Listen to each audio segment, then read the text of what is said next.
Forensic psychiatry, among other things, it's the exercise of the pursuit of truth, of fact, to reconstruct the inscrutable choices that people make that result in momentous acts. So we've got to pursue truth relentlessly, and science follows truth in forensic psychiatry, not the other way around. And when science doesn't follow truth, it's a signal to you as a forensic psychiatrist that you don't have enough fact, and you've got to keep looking. That gap between the known and the unknown is no more dramatic than when that momentous event is something criminal and gripping and disturbing to many, and evil. Defining evil illustrates that challenge for forensic psychiatry, because in the absence of truth and fact, mythology runs rampant.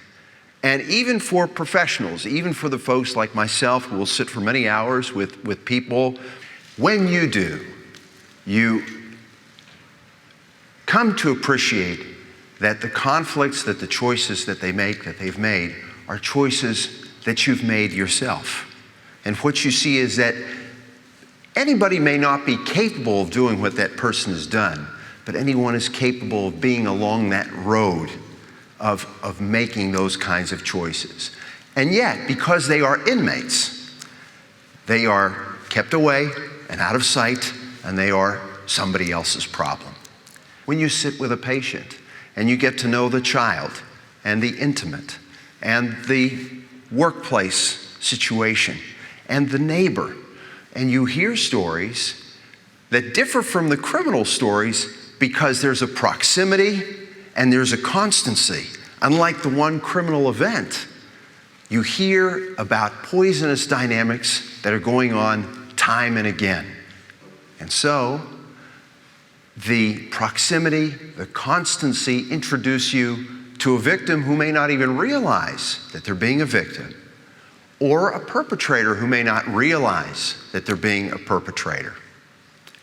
And that introduces you to how we encounter evil. Everybody in this room is a child. Many of us are parents. Some of us are grandparents. Many of us are intimates, workers, co-workers, neighbors. When you reflect upon it, all of us have encountered evil in the extremes of how people relate to one another, the choices they make, how they want to affect one another. We all have, we all do. And by virtue of that, it doesn't just have to be the clinician. It can be you, the best friend. It can be you, the parent.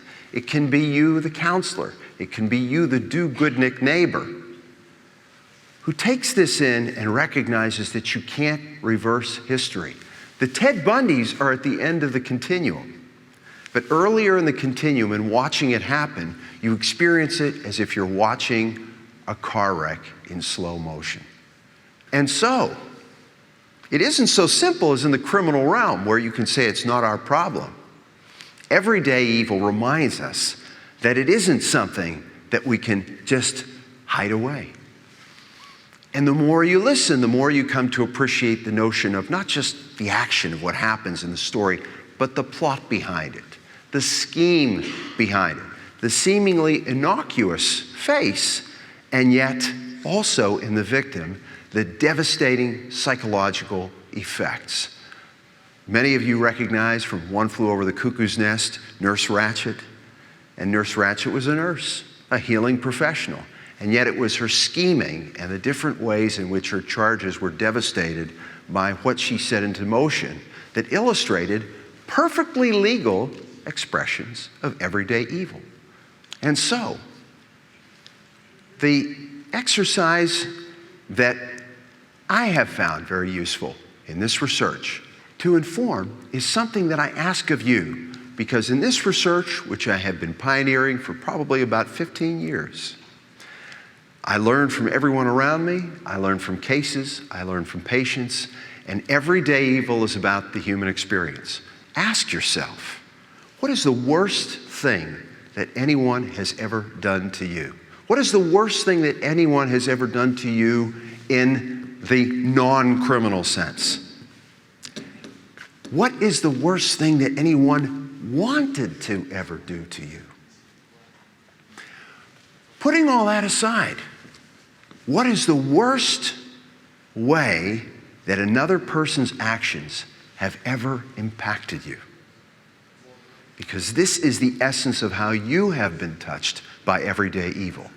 Some of you are familiar with the idea of diagnoses. People talk about psychopaths and narcissists and those with antisocial personality.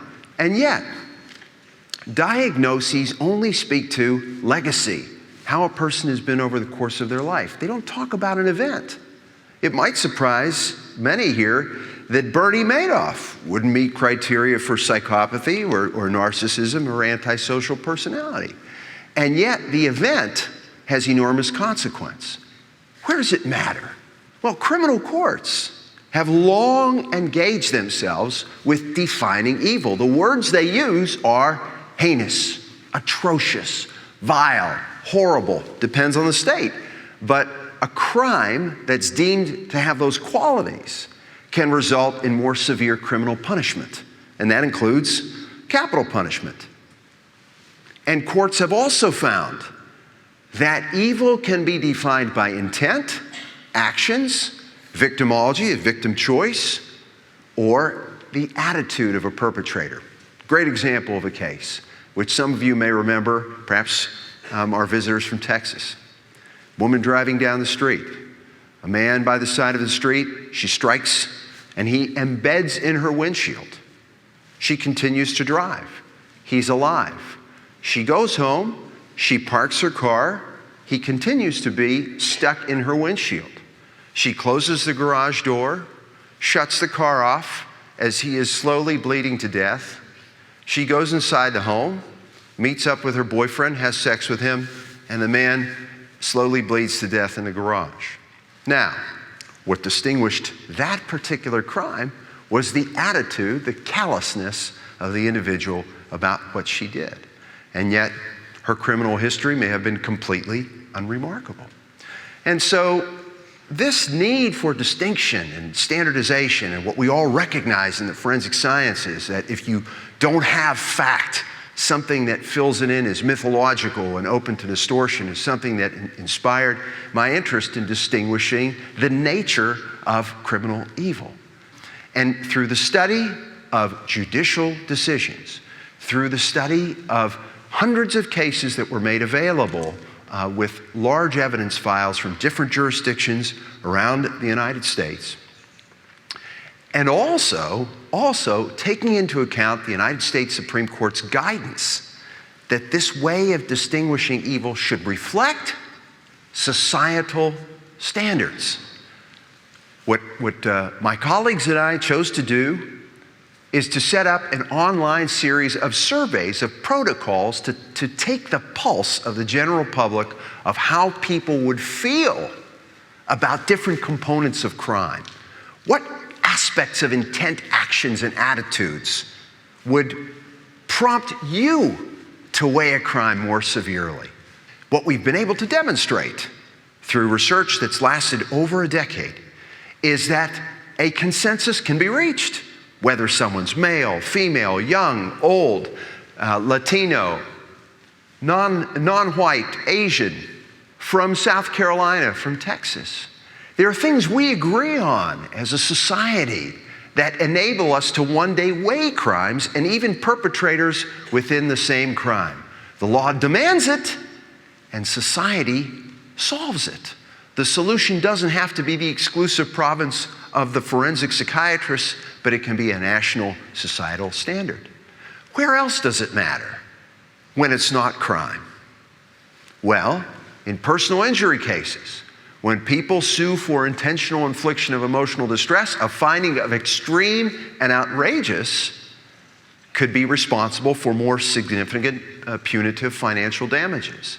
And courts have said that that's distinguished by what a person intended to do and how they affected the victim by their actions in the everyday.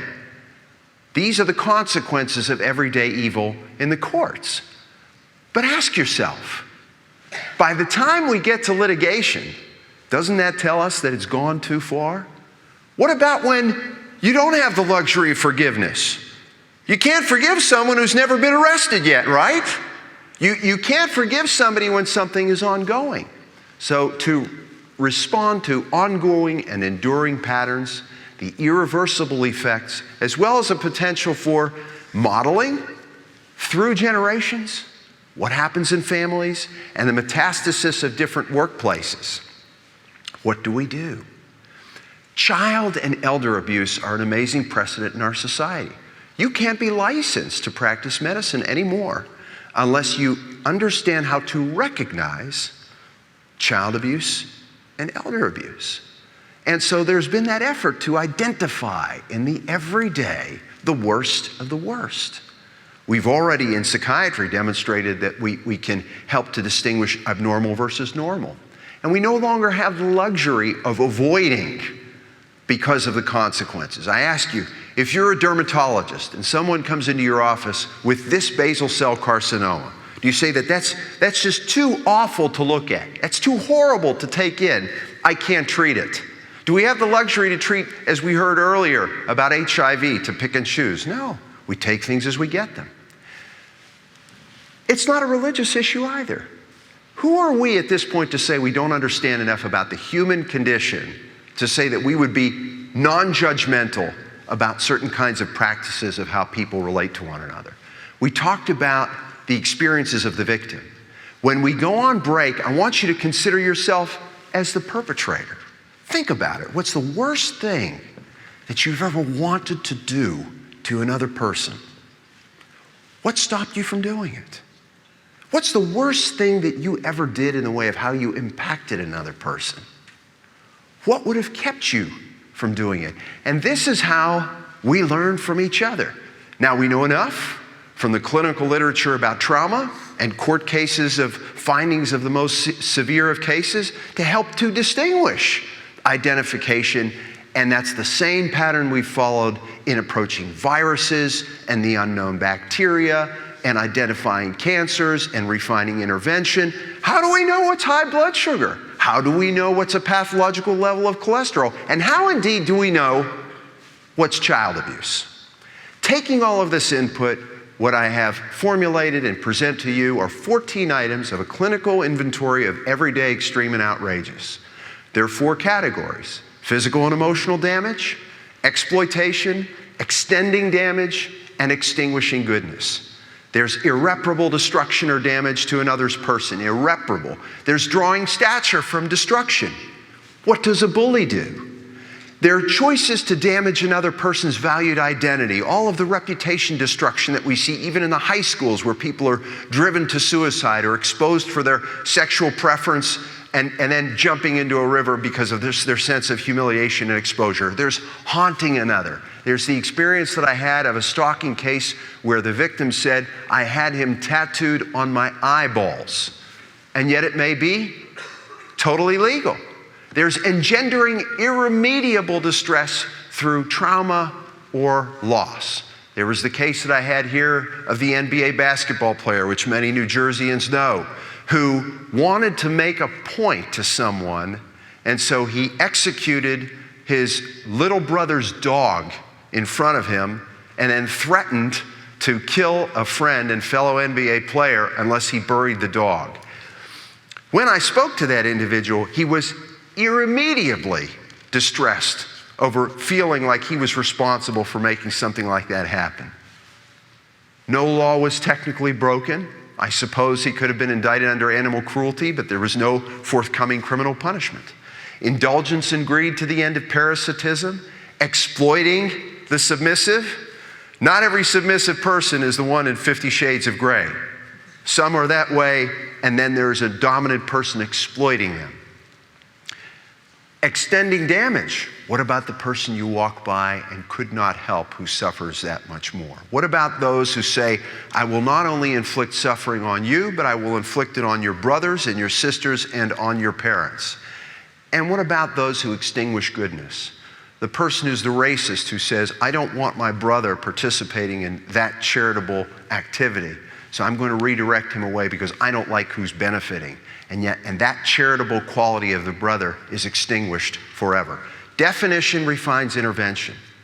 It helps victims gain self-efficacy and avoid when forgiveness is not possible. It helps perpetrators realize what they're doing.